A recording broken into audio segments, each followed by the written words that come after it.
an introduction. We're very, very pleased to be joined by Jay McBain, Principal Analyst, Channels, Partnerships and Ecosystems at Forrester. Welcome. Ricardo Villadiego, CEO and founder of Lumu Technologies. Welcome. And Christopher Huss, President, Galactic Technology Group. You're all very welcome. Nice to see you. How have you enjoyed the event so far? That was a great panel to start it off. Yep, I love the discussion. I think Pete didn't pull any punches, and that's always good. That's always good. So this panel, in contrast with other panels, we're going to have a little look at the managed service provider and the way in which AI or automation, we're not mutually exclusive, could change the environment. But like with all panels, we have a beginning and we have an end. Let's start off with the beginning. Jay, could you give us a flavor of maybe the main security threats that managed service providers have sort of faced recently that maybe we want to provide some automation to counter?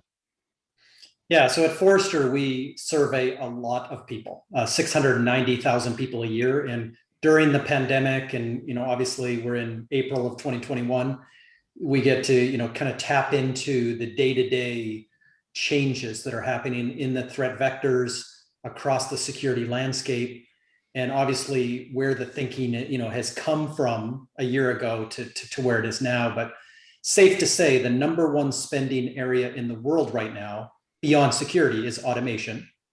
The second, and you've got example of RPA, which is one of the fastest growing industries inside of that. UiPath is going public probably this week for an $81 billion valuation, if not higher, with massive growth, almost triple-digit growth every year for the last couple of years. Second is cloud acceleration. So you've seen Google Cloud post 54% growth and Azure at 50%.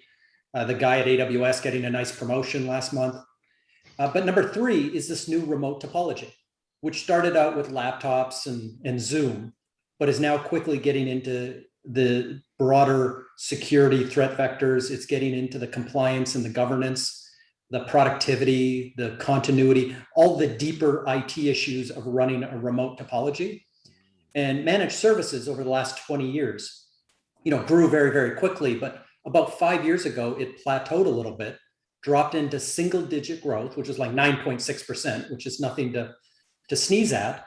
But again, because of the pandemic, managed services is growing now again by a solid double digits. And companies are throwing up their hands at the same time with IT infrastructure, because they don't roll trucks into residential neighborhoods, and into security infrastructure, where people have consumer grade laptops on a consumer grade network going through a consumer grade router that you share with your neighbor at the street, and saying that, listen, this has gone beyond my capabilities. And managed service providers, managed security solution providers have taken on a massive growth because of that. Absolutely. And I know, speaking to you before, Joe Panettari's MSS Alert, which I follow, I really love it. It's seen an explosion in the traditionally MSP related services to become MSS. Now let's then move to Ricardo, because I know that Lumu helps in that area and that transition. And of course, pure play MSS would be very snooty and say, no, it cannot happen. But perhaps, in fact, that new list says it can. Give us a flavor of how the last 12 months have shifted the threat landscape in your eyes. I think, thank you, Colin, for the invitation to this panel. And I think first we have to realize was the threat that the MSPs are facing, right? I think, and that lies to the business model. I think it's inherent to the business model, and it's inherent to the business model because it is a fact that the MSPs are a gatekeeper to hundreds of enterprises that they're serving. So the adversaries know that, right? The adversaries know that if they successfully attack an MSP, they have the biggest chances to successfully attack the hundreds of enterprises behind the MSP. And I don't believe that that threat is going away anytime soon. In fact, as Jay mentioned, the MSP industry is growing fast again. So it will definitely increase their exposure to the MSPs. At the same time, it provides a tremendous opportunities for the MSPs in how they navigate that challenge to transform their business into an MSSP. Right? The customers they're serving clearly are facing the same issue. So, and they're gonna fix that problem regardless from where the solution is coming. It may come from the MSP, or it may come from another vendor. So I think it's more of an opportunity for the MSPs as they manage that transformation towards an MSSP organization. And that is a nice indication of a particular part of the stack that maybe an MSP would want to automate. So Christopher, welcome. Thank you. What part of your stack would you want to automate anyway? Because with a lot of these discussions that we're going to have today, we're going to assume that maybe it's a good thing, but what would an MSP want to automate anyway? Well, as much as we can. I mean, at the end of the day, like the earlier panel said, if I can start supplementing my staff with software, I'd much rather do that. You know, the software runs 24 hours a day, 7 days a week, 365 days a year. Don't have to worry about it, right? As opposed to my staff where I got to pay, 3 different individuals if I want to have around the clock monitoring service. So being able to, take advantage of AI to start getting on top of issues before it even becomes a problem where my customer doesn't even know what happened, but still something that we can ticket for. Because that's the other portion is, I mean, yeah, I can come up and, have the software that's great for my customer, but if they don't even know that I'm doing anything, how do they even know why I'm charging what I'm charging? So, being able to take from artificial intelligence, take all the data we're collecting, because I mean, we got numerous systems from EDR platforms to RMM platforms to, from network monitoring agents to NMS systems. We have almost every aspect of a network monitor in some regard. So to be able to take all those data points, pull it in, and then run, at least some sort of model against it that we've used previously in the past that we've been able to develop, it drastically cuts down on operational expenditures, because now we can find out, okay, well, we've seen this happen before, we've seen failures occur, so let's go ahead and take that and then run it against all the current existing data that we have, so we can see it across every customer versus just one particular customer, and then hopefully we can pull something out of it. Now, it's still in its infancy. I'm not going to say, because obviously collecting all that data, going through the data, paying data analysts, it's a lot of tedious work. I mean, we've been able to do some of it, but it's still, we're way off from artificial intelligence being able to kind of eliminate, like 60% of my staff. So you still have to go through and being able to see everything, but it is starting to creep in pretty heavily. Because I can tell you, I'm looking at artificial intelligence as being the next step for us as far as an MSP goes. Talking about the threat landscape that's changed, even from the standpoint of vendors we select, being able to stay on top of security. I have enough to deal with, on day-to-day activities, and now I have to, after the SolarWinds incident, I have to reassess everything my vendors that I'm paying for are. Right. So now it's I have to not just be on top of my customers to make sure that everything's going correctly and on top of my employees, but now I have to go back and reanalyze all my vendors, which is becoming the real hard part of, really a managed service provider. Because now if, it's not so much that we get hacked, right? So we might put everything in place, we're perfect. But then all of a sudden one of our vendors get hacked and now all of our stuff is exposed, and I'm having to send out emails that I really don't like sending out, that I'm apologizing, everything else, but that's because something happened on something we don't control. And that's becoming, with the cloud environment, one of the next big things I can see on the threat landscape is it may not be targeting directly to the MSP, but they're targeting definitely the software providers. So, we utilize ConnectWise as an example, and I know they get hammered every day because their footprint is expanded tenfold. So now you look at the threat landscape there, and everybody, all the attackers' mouths are watering over. If I can get one breach in there, look at the amount of different endpoints that I have access to now. Yeah, and which is the multi-tenancy threat vector, which, might I add, 5 years ago, I did panels on multi-tenancy threat vector, and people still were saying it was a red herring. Of course, the people in the know said it was not, but anyway, that's a lot of the downside. I'm on the technical side, so as much as I'm the president of the company too, I'm more on the technical side, and I can see from competitors, let me just put it that way, competitors, it's almost because they're not as technical, it's more of a business venture, for a lot of them. It's almost sticking your head in the sand, right? Because any security analyst is going to tell you right off the bat, multi-tenancy threat vectors are always going to be there, especially if it's large enough, it's going to be appetizing. So you can't just whisk it away. You have to look at it. But a lot of people, they want to sit here and say, no, my vendors have told me it's perfect, I don't have any issues whatsoever. And unfortunately, it's just not the case. I can sit here with how many MSPs are out there, and the fact is, if you breach one of them, how many customers do you have access to, how many servers, how much information is available? And we're not talking low level. If I'm managing servers, you have admin privileges on majority of them. My RMM runs at admin level, so we can run updates. I can push out software. So if you're able to breach it, you have root access, and that's very appetizing. all right. Well, Jay, let's take a step back from that, because Christopher is in there. He's running a business, and he's also technically minded, which is a plus, because of course everyone knows an ice cream salesman that now runs an MSP, which is a bit different, right? So Jay, automation, you said it's one of the big trends. What is it actually good at, and what is it not good at? Yeah, so let me just exasperate what Chris said there. 23% of companies now in North America, which is taking a leadership position, are outsourcing some or all of their IT. And if you work backwards through the MSP themselves, who again have root access across an average of X amount of clients, and then work a step backwards through ConnectWise, Datto, SolarWinds, Kaseya, in a tier 1 case, that gives you 80% access to over 1 million companies.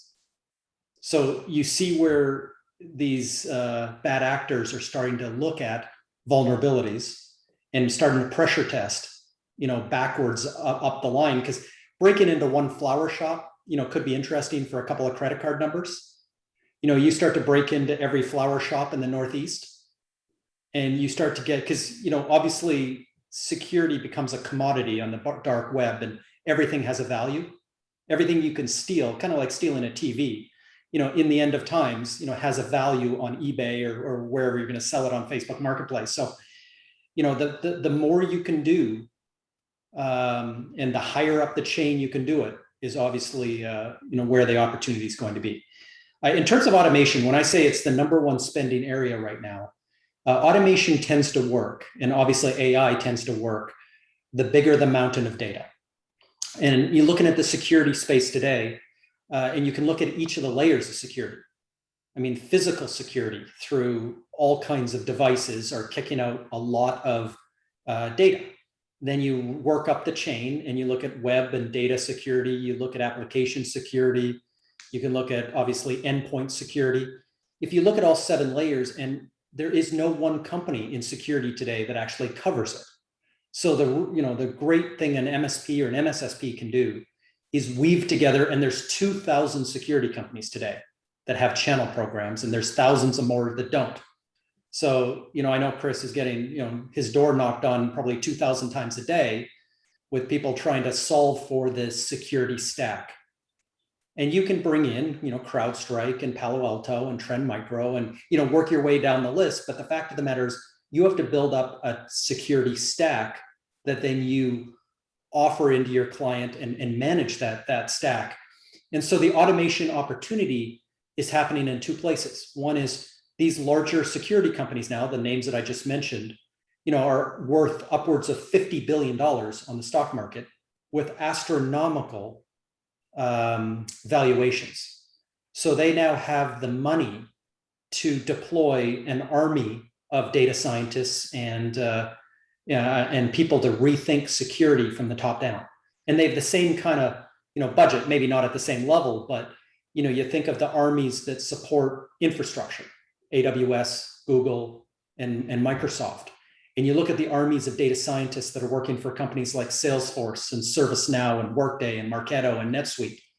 These companies are starting to escalate to those valuations, giving them the ability to start putting in these armies, to start solving these mountains of data. But we're at the front end of a long baseball game here. We might be just, in the middle innings or middle part of the first inning here of a long baseball game.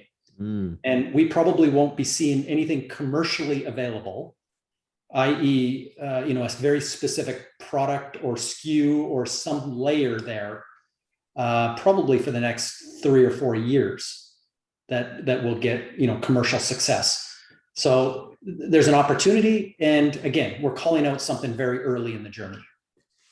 But I'm pleased we're doing it because a number of security colleagues who are not technically minded, who are, but are not looking into under the hood, we need to at least address what we might do. So Ricardo, on what we might do, and to Jay's point, give force multiplier, making it an army of people from just one. I think that was one of the things that he was saying. Can automation or AI enable an MSP to become an MSS? I think to answer directly the question, I think what's going to make an MSP to become an MSSP, it's not truly automation or AI, but the determination to do it, right? And that determination will come from the fact that your customers require, your customers are facing that problem, and your customers require a solution to that problem, whether it comes from you as an MSP or whether it comes from a different vendor or from an MSSP. So determination is key. And then we look at the tools, right? Automation and AI, they are tools that you have at your disposal. And the first thing that I like to emphasize is that we tend to use these two words interchangeable, right? AI and automation, and they typically come at the same time. When you look at the vendor's literacy, it comes at the same time, but it means very different things, right? Automation is software that can follow pre-programmed rules, right? So it's good fixing repeatable tasks, right? Whereas AI is totally different. AI is software that tend to simulate human thinking, right? And hence, it's very bad at following orders, just like we humans are, right? But it has other benefits.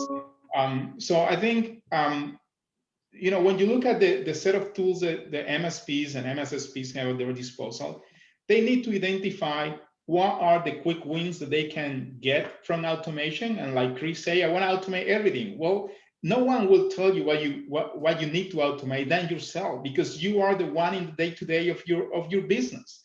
You are the one who knows what are your repeatable tasks.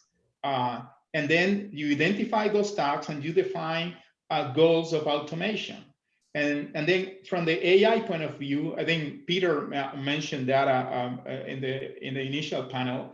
AI is very good at identifying patterns, right? It's good at identifying patterns. It's good at identifying, organizing information.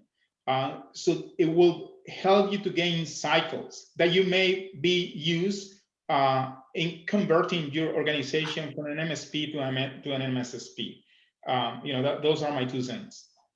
No, I like it because obviously you're the only one that knows what you want to automate.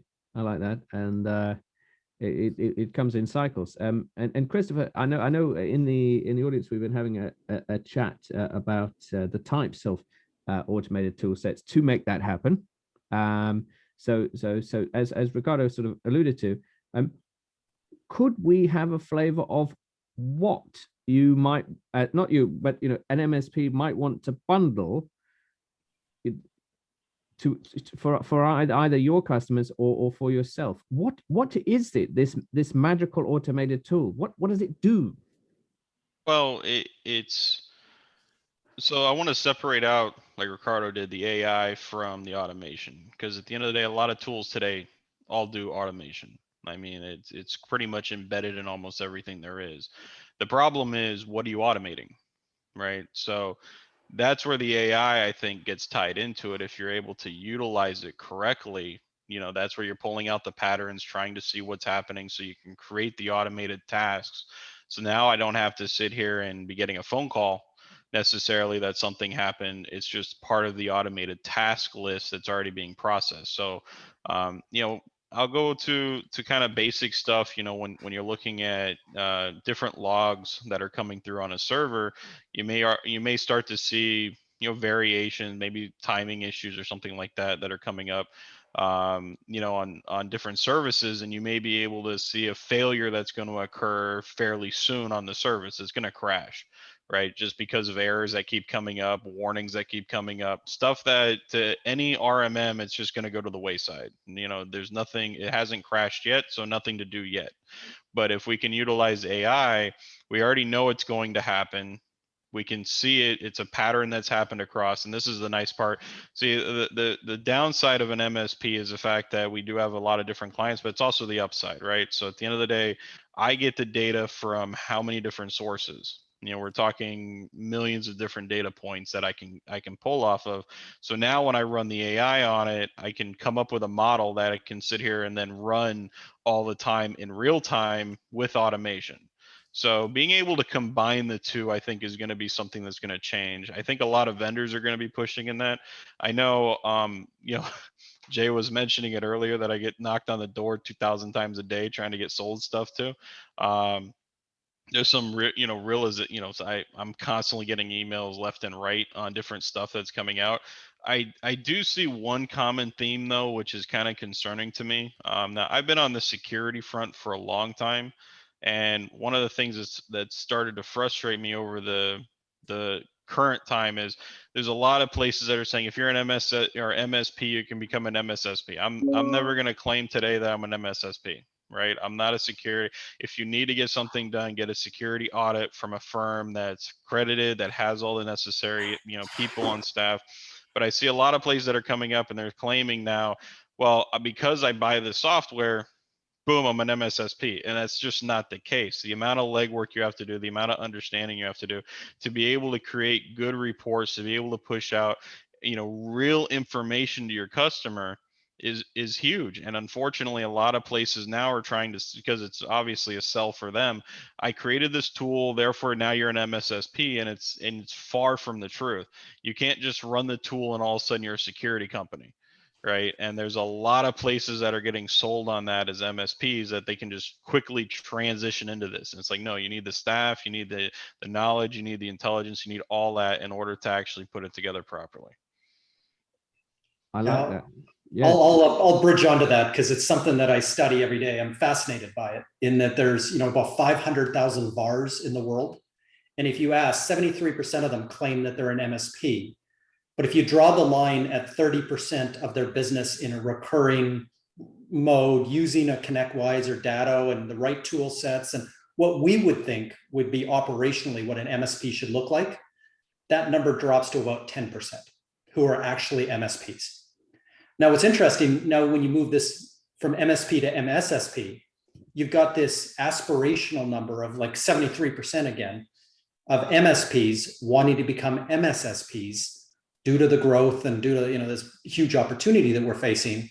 And again, with you follow what Chris just said, if you actually get to the details of how it's implemented and what the operational, the SOC and everything else looks like, it's well less than 10%. There may only be about 5,000 MSSPs in the world that would have the credentialing. And now you're seeing movement out of Louisiana and other places to actually move some of the risk, some of the other pieces of it from a legislation, regulation, compliance perspective back onto the MSSP or the MSP themselves, i.e. you could be sued if you don't report the breach on time, if you don't handle the breach appropriately, and if you didn't do the work that you suggested you would do in the customer buying the contract. And you're leaving this up to judges that don't have the first clue about what security is. Now you're at a point where I'm not sure I want to take on that moniker, and I'm not sure I want to take on that risk, because a single lawsuit would throw about 99% of companies out of business. So this Louisiana, I see as kind of a GDPR. It was, kind of a percolating thing until it became a thing, and then it became global. You can see that there's at least half of the United States are all in their legislatures talking about it right now, which is going to forever change this industry. Spooky. And also, I think I saw you post something nice on LinkedIn. I've been following all your posts. It's really fascinating. Jay, can I then just stick with you just quickly? Do you think, and then I'll jump to Ricardo. Do you think AI and automation would shift what an MSP is, insofar as if it is AI, then it will take a step further and remediate, not strike back, but remediate? Doesn't that fundamentally shift what an MSP is? Well, it is, and I would follow on the discussion from earlier, separating automation from AI.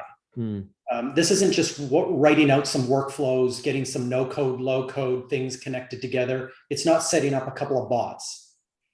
Pure AI in a security sense, would probably not be possible across 98% of the MSSP audience at this point. This is going to be into, deep, data science. It's going to be in laboratories. And this is part of the stack again. This is part of who you partner with and the level of what we'll call revenue sharing, or how the actual delivery of it's going to happen, and where the economic benefit of AI is going to land. Because I'm guessing right now, most of the AI benefit, which we've seen in SaaS, we've seen in other parts of multi-cloud, hybrid cloud, lands back at the vendor. There's not a lot of partners, whether they're consultants, whether they're integrators, that are taking on a lot of the actual monetization of AI. And the revenue share that vendors are offering back, isn't at the level that it needs to be. So I think there's two different things here. I think MSPs are going to be on the front end of automation and working these stacks together and delivering and protecting the customer. I think that the AI behind the scenes is going to have to be done at a level, again, back to the mountain of data that's going to, these machine learning systems and other things are going to need to really drive outcomes in the, 3 or 4 years from now, as I said. That's one thing I'm trying to study, is where the economic benefit's going to go. And then you're going to answer your question, which is, who's going to deliver it and how is it, going to flow through the system to the customer. And as Christopher said earlier, you've got to be able to document the timings, because you're going to have a ticket. Otherwise, you'll be doing all this wonderful work, no ticket. And I'll mention that yesterday, Microsoft made a $19 billion acquisition, their second largest ever, picking up some very industry-specific healthcare AI, part of the stack. And in that equation, if you're out selling HIPAA and high-tech compliance security solutions, how is Microsoft going to share that acquisition, of which they paid $19 billion for? Where's the monetization of that AI IP going to go? Where's the monetization of IBM, who's invested in Watson and, before that, defeating Gary Kasparov in chess, back when I started at IBM in 1995, 96, where's that monetization going to go? The implementation, and I think the economic benefit, is actually going to be on the vendor side of these $1 trillion valued organizations. I like it. Well, I mean, I'm not saying I like that, but I like the way of thinking. So Ricardo, I know we're over time, but I'd like to just bring in Ricardo. Ricardo, what can we hope to get out of today's event? And what is this MSP that is also an SMSP? What's it going to look like? Funny, I stand by what I said before. And I think Chris mentioned that in a different way, right? It's a determination to become an MSSP. It's not about the tools that you have at your disposal. It's the desire to become an MSSP or not, because you see the opportunity, because you want to build a business that's valued differently than the traditional MSP business, and so on and so forth. And then you look at the tools, right? Then you look at what you need to pick up from the more than 2,000 options that you have at your disposal to build the stack that you need. There's no doubt in my mind that the way technology is evolving, the way AI is being built into some of the most sophisticated cybersecurity tools and automation tools, that the MSPs have the skill set that's required to be effective in the MSSP business. I have no doubt whatsoever on that. But it's going to come down to the appetite, the stomach to really serve that opportunity, in my view. I like it, and that stomach, that drive, that determination. I think that is key. Pete, he says the truth is that AI works for you isn't cheap. If it is, it probably doesn't scale to the size you need. So, interesting comments from the audience. Please keep them coming. And Christopher says it's all about investment and determination. Like it. Well, we're over time, but I thought I'd just give you that little bit of opportunity to expand, because I really like this panel. So Jay, Ricardo, and Christopher, thank you very much for such a great panel. Please give them a wonderful virtual round of applause. Thank you for having me.